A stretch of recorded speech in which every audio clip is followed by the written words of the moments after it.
ইরাকের সাবেক প্রেসিডেন্ট সাদ্দাম হোসেনের এক সময়ের বিলাসবহুল ও প্রভাবশালী আল ফাও প্রাসাদটি এখন একটি বিশ্ববিদ্যালয়ে রূপান্তরিত হয়েছে। টাইগ্রিস নদীর কোল ঘেঁষা এক কৃত্রিম হ্রদের মাঝে অবস্থিত এই প্রাসাদ, যা ওয়াটার প্যালেস নামেও পরিচিত, বর্তমানে ব্যবহৃত হচ্ছে American university of Baghdad AUB নামে। একসময় ক্ষমতার প্রতীক এই স্থাপনাটিতেই গত 24শে মে আয়োজিত হল বিশ্ববিদ্যালয়টির প্রথম স্নাতক সমাবর্তন। এই আয়োজনে অংশ নেন মোট 38 জন শিক্ষার্থী, 20 জন পুরুষ ও 18 জন নারী। তারা ব্যবসা প্রশাসন, বিজ্ঞান ও মানবিক শাস্ত্রে 4 বছর মেয়াদী স্নাতক ডিগ্রি অর্জন করেন। অনুষ্ঠানে শিক্ষার্থীদের পরিবার, শিক্ষক মণ্ডলী ও রাজনৈতিক ব্যক্তিরাও উপস্থিত ছিলেন। এই প্রাসাদটি নির্মাণ শুরু হয় 1988 সালে, যখন ইরাকি বাহিনী আল ফাও উপদ্বীপ পুনর্দখল করে। বিজয়ের স্মারক হিসাবে সাদ্দাম হোসেন প্রাসাদটি নির্মাণের নির্দেশ দেন, যেখানে প্রায় 2000 শ্রমিক নিযুক্ত ছিলেন।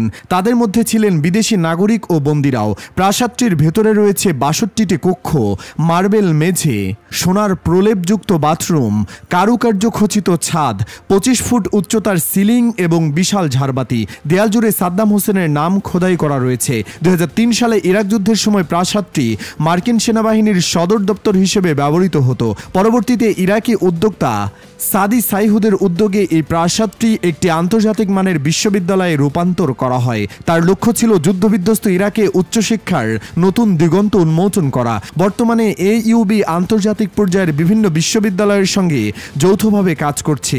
এর মধ্যে রয়েছে Vanderbilt university, Colorado school of mines, Lawrence technological university, Temple university, university of Exeter এবং রোমের সাপিয়েনজা ইউনিভার্সিটি।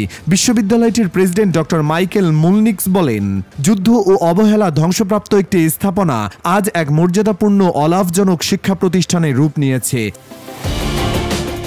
স্নাতক মোহাম্মদ বাকির বলেন, ইরাকে ভবিষ্যৎ গড়াটা সহজ নয়, কিন্তু AUB থেকে শিক্ষা গ্রহণ করে আমরা ইতিমধ্যে বেসরকারি খাতে চাকরির সুযোগ পেয়েছি। যদিও আমার পড়াশোনার খরচ ছিল প্রায় 10 মিলিয়ন ইরাকি দিনার, তবে এটি ছিল একটি মূল্যবান বিনিয়োগ। উদ্যোক্তা সাইহুদও বলেন, সরকারি চাকরির সুযোগ সীমিত হলেও আমাদের শিক্ষার্থীরা বেসরকারি খাত ও উদ্যোক্তা হিসেবে নিজেদের প্রতিষ্ঠা করতে পারছেন।